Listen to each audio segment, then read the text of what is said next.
about a few of the, my RTI basically for the cases against Bal Thackeray, and also some of what has happened to some of the survivors of the riots. I undertook this basically as a Sarai fellowship. It started in 2007 for 6 months. And I did some work for six to 8 months and longer in the affected, some areas which I chose, which I thought would be important to go back and look how people had got on with their lives. And this was my basic premise, that how did people get back on track after these riots, which had killed over 1,000 people, and what were the state responses, and also who was punished. The year I began was around 2006-07, just when there were 100 convictions in the terror strike of March 12, 1993, when 12 places were bombed in Mumbai, and it was the first ever terror strike we had. 2007 was the year about 100 people, I think 20 of them got death penalties. And then, as Mr. Muchala said, there was a revival to, expedite cases of the riots 15 years ago, which was still kind of floundering here and there. So they kind of chose a few cases, set up a few fast-track courts, but as he said, the really serious cases were not taken up, and it was like a token gesture, though there were some convictions. But the basic issue is that in 2000, in 8 years after the riots itself, 1371 cases were closed of the total 2,200 odd cases which were filed. Then there was a special task force which reopened 112 cases, of which in 8 cases there were fresh charge sheets. And I think most of them, that was one involving the Home Minister of the Shiv Sena, Gajanan Kirtikar, he was acquitted.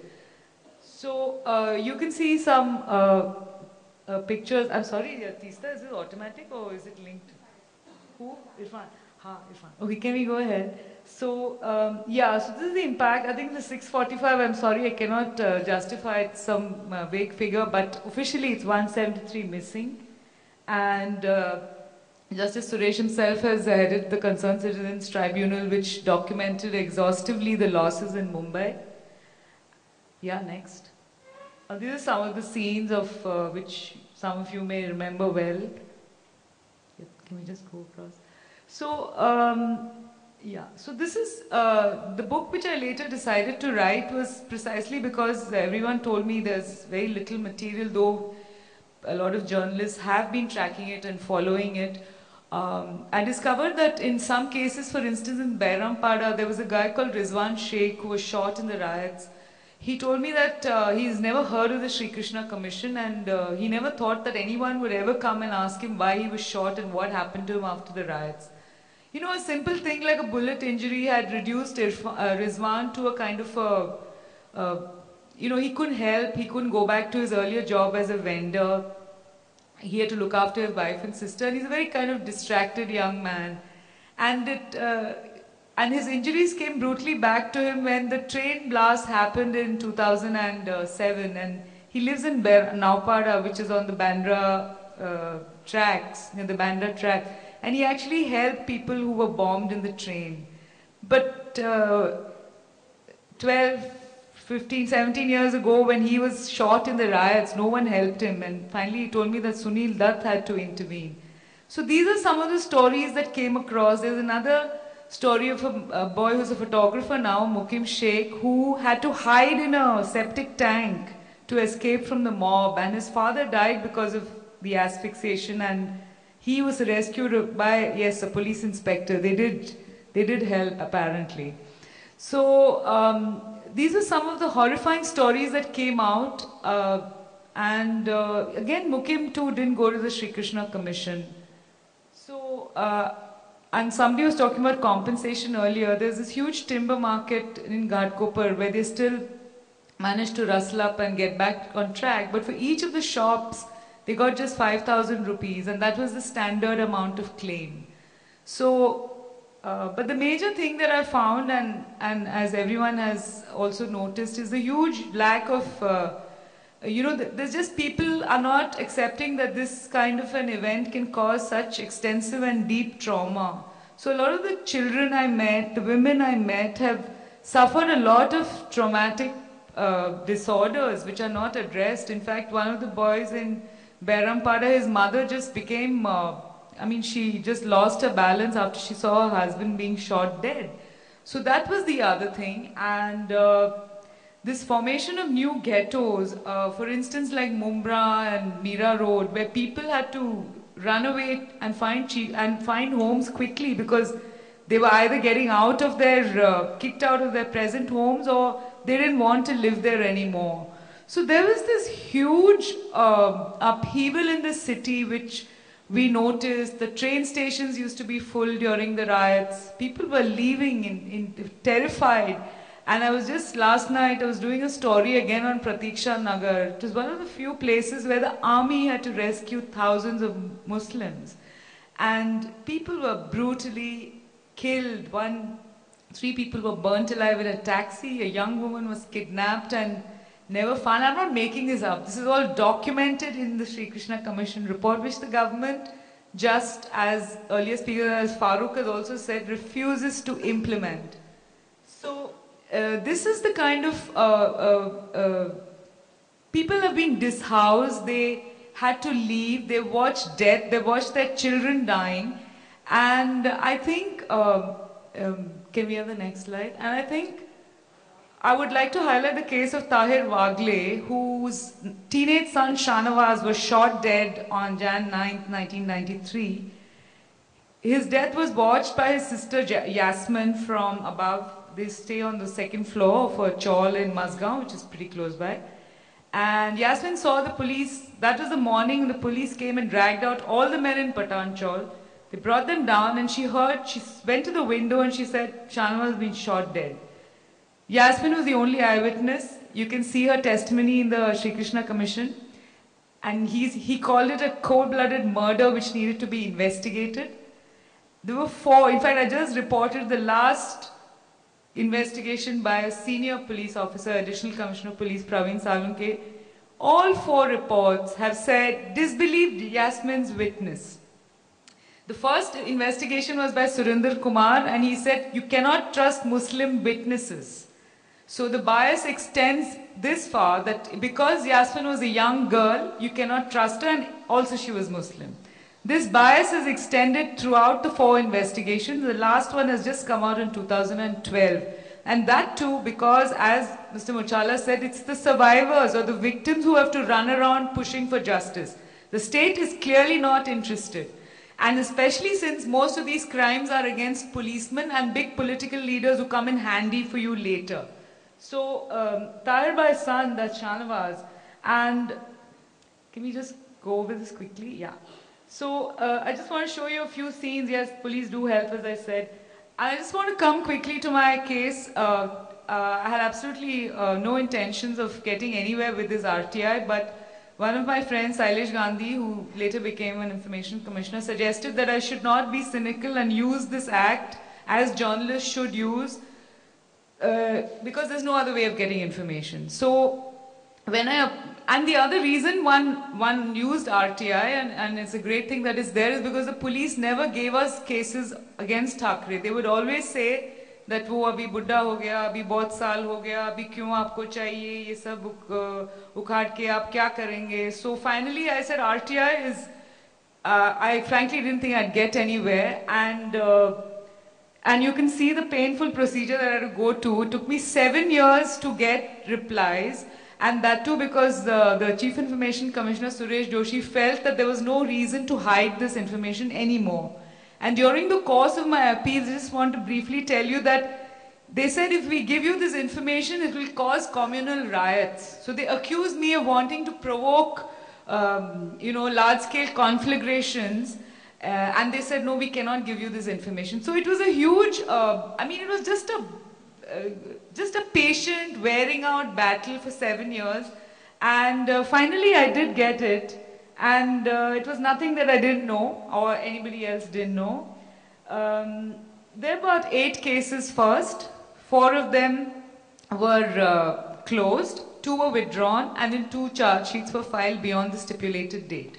Then they sent me the other material. There's some 20 cases, which were finally all sent to the Home Department, as you can see, which till now has not given permission. So it's almost 12 years now that,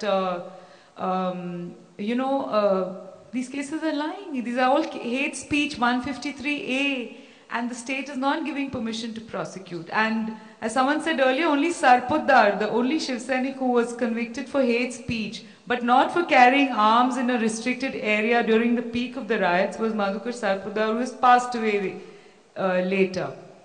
So,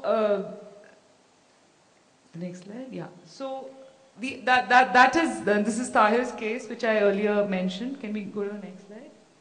Yeah. So again, Mr. Muchala has spoken about Sulaiman Bakery, but the important thing was that Ramdev Tyagi, who led the operation, was given a Shiv Sena ticket, and he just was, his bias was very obvious throughout. And I just want to highlight the case of Star Metal Works in Worli, where the TADA actually managed to arraign these people but acquitted them. And Izar Bhai, he and his brother Rafiq used to run a factory in Worli. Rafiq Bhai's 2 sons, young boys, died in that fire. There were 9 or I think 11 people died, and Izar Bhai told me that he had personally ensured the safety of the witnesses. He had taken them to UP, kept them under guard, so that when they came back, they would be able to give evidence. But what happened was the police threatened them, and finally the whole case fell apart. In fact, he called me up a couple of years ago saying he wanted to revive the case, but then I think he's lost interest.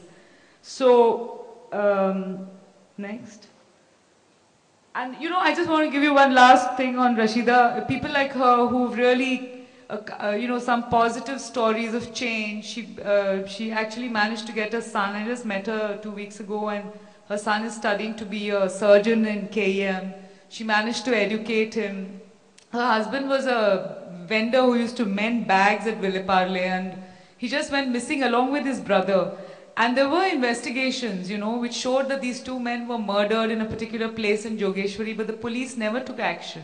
So she never actually got him back or got news about him later, and every time she went for compensation, as Teesta all know already, and reported this, the police would tell her, nahi, aapke shohar bhag gaya hai kisi aur aurat se, aap kyun aa rahe ho, ye tang kar rahe ho.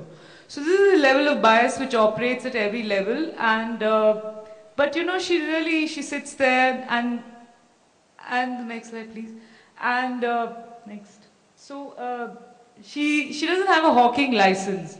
So this is the thing. She uses the hawking license of her bhaiya, she told me. And she said that if he wasn't there, I wouldn't have been anywhere. And every day she sits in insecurity in that Parla station. If you walk down, you can see her. And this is how she's managed to get loans. Both the children are studying to be doctors. So people have got on, but that is where it's easy, in her community, it's a little easier. But I met a lot of other people like Aisha B. I mean, she went through such hell. Her husband was burnt. In fact, her daughter was sexually assaulted, and she now sells fish. She has no home. She's been kicked out of all her homes. So what does the state also do for these people? And just yesterday I was telling you about Pratiksha Nagar. It was the worst kind of riot. And I met the family of Hanif Qureshi, who was married just 2 days before he was killed. And his sister and brother had to move to Jogeshwari, where they're staying now, and they're going to be kicked out again because their transit camps are going to be redeveloped by a builder. They have no identity as human beings other than riot survivors. Their houses are demolished almost every day, and they have to stop the squad. And the government gave them 40 flats 5 years ago, and they were in the midst of moving into these flats when somebody realized that who are these people? Why are they getting all these benefits? They said, who are you? So they said, oh, we're riot survivors. I said, prove it. Now these people didn't have that kind of proof because they had to rely on panchnamas. So that whole thing, and then they fought among themselves. I mean, I don't blame them. So it all just fizzled out. Now they have nowhere to go. So this is the state of affairs. And yeah, I already mentioned this, that you have a state-sponsored justice delivery mechanism for terror, what you perceive as an assault on the state. But what you do to your own citizens, you cannot conceive of any mechanism to punish them other than fast-track courts, which people had to petition, pester. Teesta had 100 meetings with the Home Minister, and then, you know, he agreed. It's ridiculous. So, yeah, so there's a lack of seriousness, and you have review committees, you have pathetic excuses like charge sheets not being filed in time, and like somebody mentioned the state of impunity. Yes, that is exactly it. That state of impunity exists. And yeah, I've already gone over this, but this is just for the record that the case against these 31 policemen is still pending in the Supreme Court. The fact that the Sri Krishna Commission indicted these 31 cops is still pending. I don't know what is happening to these cases. This has already been investigated by a Judicial Commission of Inquiry, and now the Supreme Court has been asking for affidavits. Countless affidavits have been filed, and I just referred to the last one in 2008. And it's 4 years now. I mean, we're hitting the 5th year. Nothing has come of it. Yeah, I just want to close with this visual, which is pretty much what the city looked like in those days. I just want to say 2 important points. One is, since I've been asked to speak on state attitude to mass crimes, the state is, I can't think of, spineless is what comes to my mind, but the state is not spineless. I think there's a deliberate purpose in not punishing these crimes. So that's one thing. And secondly, I feel you're putting the entire onus on people of that. Today, Farooq Bhai is running around. Why is Farooq running around for his own case? That is completely unacceptable. Tahir Bhai has to run around, 4th investigation. You know, there's not even an FIR filed against those policemen in those cases. So that's what Justice Sri Krishna was saying, that you at least have to ensure a semblance of, you have to file an FIR if a man comes to you with a complaint. Even that basic, that primary act wasn't done by the Mumbai police. So that's one thing. The onus is on the survivor. There is no support, and what Mr. Dayal said is completely true. We have very good exceptions sitting here, but in a lot of cases, victims just didn't have access to legal help. Despite having this battery of committed people, we still don't have, there's so many people whose cases never came to light. So there's this complete alienation that people are feeling, and complete trauma, a sense of trauma, and this whole responsibility that you are the one who has to ensure justice. The state is not going to do it for you. I just want to end on the last note that a lot of people who have been through these riots told me that, but even if police ne nahi punish kiya, it's all right. Allah will punish them, or they will die of some disease. And they named all the people who had hurt them. And believe me, they know even now they can identify every attacker. They said that these people, some of them have died. I mean, this is pathetic. So this is the state of affairs. And I don't want to end on this because I know people will say that I'm cynical and pessimistic. This is the state of affairs. But that doesn't mean, I mean, you can have a live example where people like Farooq are fighting. With Tahir Bhai, he's 63 years old, he's still fighting. So the onus should not be on these people to fight. And I think as a society, we also need to ask ourselves, I mean, why are we not interested in taking these up? And as a media, let me tell you, we also fail people in many ways and over long periods of time. So thank you so much for your attention. Thank you. Thank you so much, Nila. Thanks. Please stay. I'd like to invite Mr. Muchala, Farooq Bhai, Justice Suresh, and we are happy to have with us to listen to all that we are saying, the Additional Commissioner of Police, Mr. Krishna Prakash, who has been kind enough to join us. So I'd like to invite him as well. I request Mr. Krishna Prakash to come in here, particularly on aspects of what the Mumbai Police has done, sir, on the recommendations of the Sri Krishna Commission report post 92-93. I'd just like to say one or two things that where Meena left. You know, 2001 was very important. I mean, 1993 to 96 were very important periods when the Sri Krishna Commission was going on. And I remember in 1994, when suddenly the media stopped covering the Shri Krishna Commission. They just suddenly stopped. And the August 94 cover story, please do have a look at the exhibition behind, was The Sounds of Silence. We did a cover story in Communalism Combat. Times of India stopped covering it, Indian Express stopped covering it, and we actually did interviews with the editors. And I'd like to name the editors here, Mr. Chidanand Rajghatta of the Indian Express and Mrs. Deena Vakil of the Times, and asking them that, even now the bomb blast is getting front page coverage. How come you've stopped covering the Shri Krishna Commission proceedings? And the answer we got from Deena was at least, saying that, it was more omission, not commission, we'll look into it, etc. But Chidanand was, I found so brazen. He said, but for a few people like you, who cares? He said, if I stop covering the bomb blast, I'll have a morcha outside my office. But if I stop covering the Shri Krishna Commission, who cares except a few handful of people like you? We carried his interview saying that. So there's that. There's also the fact that the moment the Shiv Sena BJP Yuti Sarkar came to power, they disbanded the commission. I just wanted to recall a few of these things quickly. Then all of us collectively, everybody sitting in this room, we had a dharna. Collective dharna. Alec was there, Ammu was there, everybody here that I know was there, outside Hutatma Chowk. Nani Palkhiwala came to that dharna. Shashi Kapoor came to that dharna, I still remember. And the whole demand was reinstate the commission. PUCL filed a petition in the Bombay High Court asking for the same thing. And finally,